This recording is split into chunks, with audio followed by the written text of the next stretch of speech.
Yes, continuing the lac operon once again. So, if we understand, if we focus our attention on this diagram, yes, this is a diagram showing the lac operon concept. Okay, so the lac operon, it is made up of following types of genes. Okay, so this lac operon, it is made up of following types of genes. Let us understand what are the types of genes, clusters of genes found in the lac operon. Okay, so as I have written on this board, lac operon is made up of controlling genes. Yes, in the diagram it is indicated lac operon, it is made up of clusters of genes, isn't it? So first set is called controlling genes. So the controlling gene once again consists of regulator gene, yes, regulator genes, promoter gene and operator gene. So they have their own role. Okay, they have their own role. So each function of each gene we will understand in detail.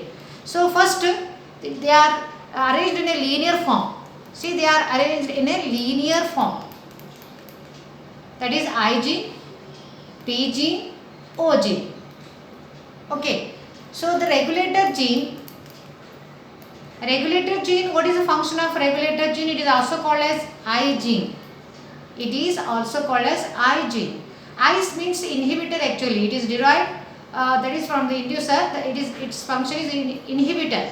So what is the role of regulator gene? Its role is to code for the repressor. Later on you will come to know what is the repressor protein. So regulator gene, it codes for the repressor protein. Then promoter gene.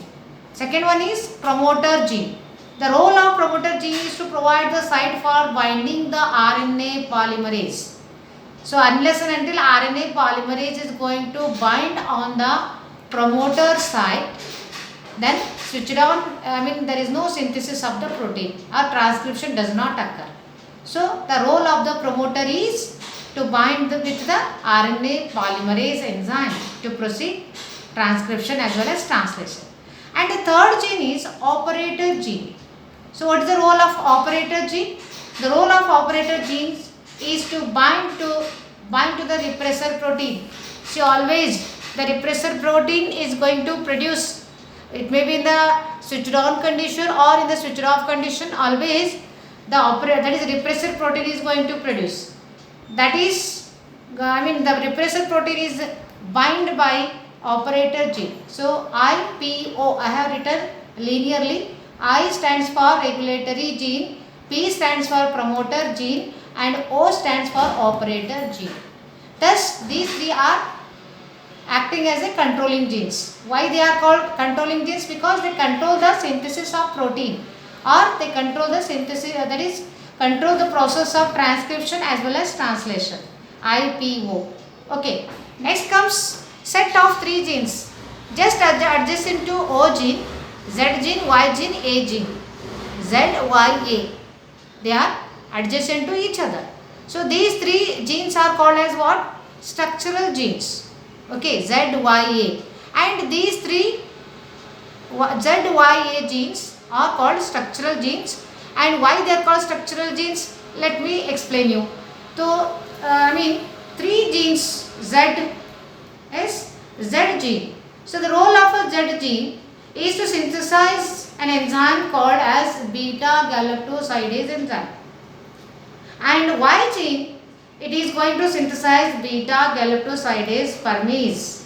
And A gene, small a gene, it is going to synthesize beta galactosidase transacetylase enzyme.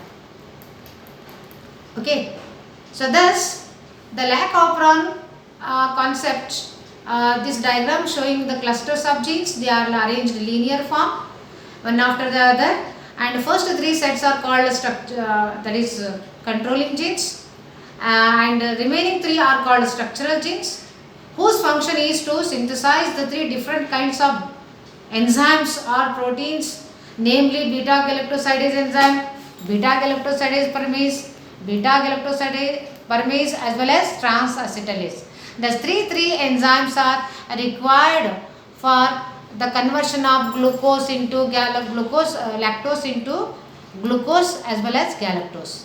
That means for the breakdown of the lactose sugar, here how many types of enzymes are required? For the breakdown of the lactose sugar into glucose as well as galactose. The reaction I have written on the board. Lactose is converted into glucose as well as galactose. To break down lactose into glucose as well as galactose, 3 different enzymes are required. Okay. Which enzymes? Galactosidase, paramase, transacetylase enzyme. So thus 3 enzymes are necessary for the conversion of lactose into glucose as well as galactose. And these 3 enzymes are nothing but they are protein only. Okay. So this is all about the lac operon concept. Sometime you will be given only explain briefly the lac operon concept. Briefly you have to explain. For 3 marks sometime you will be given in the examination. Okay. So in the next video we will be learning about what happens during the how the switch on condition is going to take place and what is switched off condition. So switch on, switch off. These 2 conditions of lac operon we are going to discuss in the next video. We will stop.